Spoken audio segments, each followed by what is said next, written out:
Rahul Gandhi ji, vote चोरी के खिलाफ आपने बहुत अच्छा स्टडी किया, एक्सप्लेनेशन दिया और लोगों को समझ में आया कि सही में वोट चोरी हुई है। और उसका नतीजा महाराष्ट्र विधानसभा, हरियाणा विधानसभा और बिहार की विधानसभा में देखना पड़ा। साबित हुआ कि वोट चोरी हुई है। ये कोई मुंह बोली आक्षेप नहीं, ये डॉक्यूमेंट्री प्रूफ है। बहुत अच्छा लड़े आप, हम सराहना करते आपकी।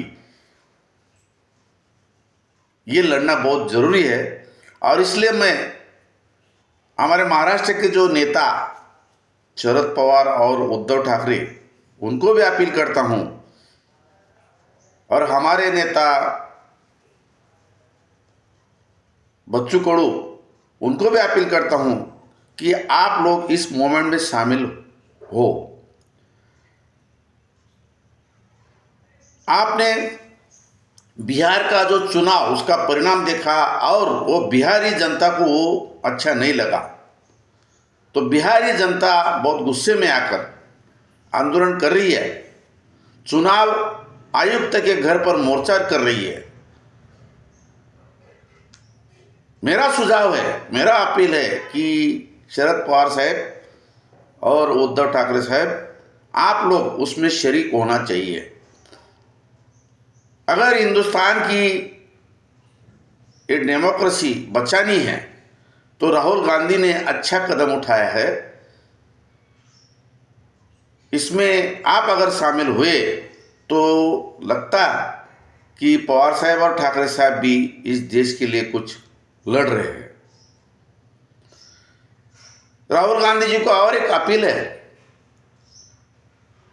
सिर्फ ये वोटर लिस्ट में जो वोट चोरी हुई है ये तो अच्छा साबित किया, इसका परिणाम हमारा जनतंत्र बिगड़ चुका है। उसी प्रकार जो ईवीएम में जो हेराफेरी होती है, हम अगर हमारा वोट या कोई भी नागरिक उसका वोट किसी एक व्यक्ति को देते हैं तो दूसरे व्यक्ति को चला जाता है। इसके खिलाफ भी आंदोलन छेड़ना बहुत जरूरी है। अगर चुनाव ही लेना है, सरकार ही बनाना है, जनतंत्र चलाना है, तो ईवीएम मशीन में होने वाली हेराफेरी रोकनी चाहिए और जो वोटर लिस्ट बनी है उसमें भी जालसाजी, बोगस नाम, वोट चोरी रोकनी चाहिए। इस मुद्दे पर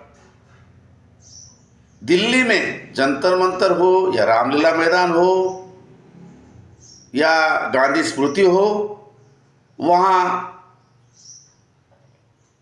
आंदोलन छेड़ना चाहिए और वो आंदोलन गांधी जी ने दिखाए रास्ते पर चलना चाहिए, जिसमें सत्याग्रह या अनशन हो। यही आंदोलन अन्ना हजारे जी ने लड़ा था। बहुत अच्छा साथ मिला लोगों का, न कि भारत का बल्कि भारत बाहर के बहुत सारे देशों का उसको साथ मिला। जब सत्ता तो कांग्रेस की थी, आप उसमें थे, एमपी थे, मगर आज नरेंद्र मोदी ने इस मोड़ पर लाके रखा है। पहली बात तो गलत ये की है कि चुनाव के समय महिलाओं को महाराष्ट्र में 1500 रुपया लाड़की बहना समझ के प्रदान किया। यह प्रलोभन है। वही प्रकार उन्होंने एमपी में किया था लाड़की बहना समझकर, वो भी प्रलोभन। आज भी जो बिहार में हुआ, चुनाव के पहले 10,000 देना, ये भी प्रलोभन है। ये हमारे जनतंत्र को बड़ा हानिकारक है। दूसरा काम किया नरेंद्र मोदी ने, ईवीएम में हेराफेरी। इतने लोग आक्षेप ले रहे, ऑब्जेक्शन ले रहे, फिर भी नरेंद्र मोदी मान नहीं रहे। क्यों नहीं मान रहे? अगर आप जनता के नेता हो तो जनता की बात को मानना चाहिए, ना तो अपनी बात को जबरन लागू करना चाहिए।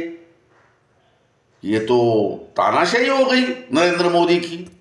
रही तीसरी बात, अगर वोटर लिस्ट बनी है और उसमें अगर समझो मरे हुए लोगों का नाम है और जो जिंदा है उनके नाम नहीं है, एक आदमी या एक औरत के 100 बार नाम अलग अलग एड्रेस पे है, कई कई जगह पे उनका एड्रेस 0 लिखा हुआ है, कई कई एक एक 10 बाय 10 के रूम में 60-65 लोगों के नाम है, तो ये गलत है। मोदी जी इतने तो लोग मूर्ख नहीं यार, जैसा आप समझते होंगे कि हिंदुस्तान के लोग मूर्ख है और आप उनको मूर्ख बना सकते, मगर नहीं, ये पॉसिबल नहीं होगा।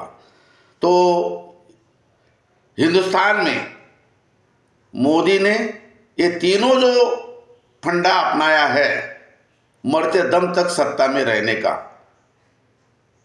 ये तानाशाही की शुरुआत है। समझो हिंदुस्तान में तानाशाही की शुरुआत हो चुकी है और ये साबित भी हो चुका है कि तानाशाही सक्सेसफुल हो रही है और जनतंत्र फेल हो रहा है। इसलिए मैं न कि राहुल गांधी जी मगर हिंदुस्तान के तमाम नेताओं को अपील करता हूं, इस वक्त आप लोगों को जनतंत्र बचाने के लिए दिल्ली में आंदोलन छेड़ना पड़ेगा।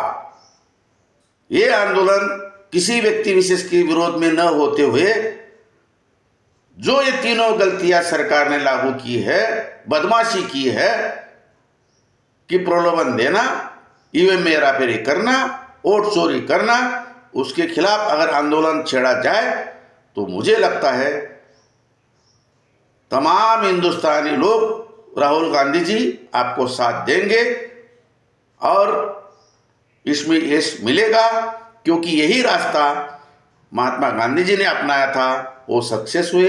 यही रास्ता अन्ना हजारे ने अपनाया था, वो सक्सेस हुए। और राहुल गांधी अगर अपनाते हैं, आप भी जरूर सक्सेस होंगे।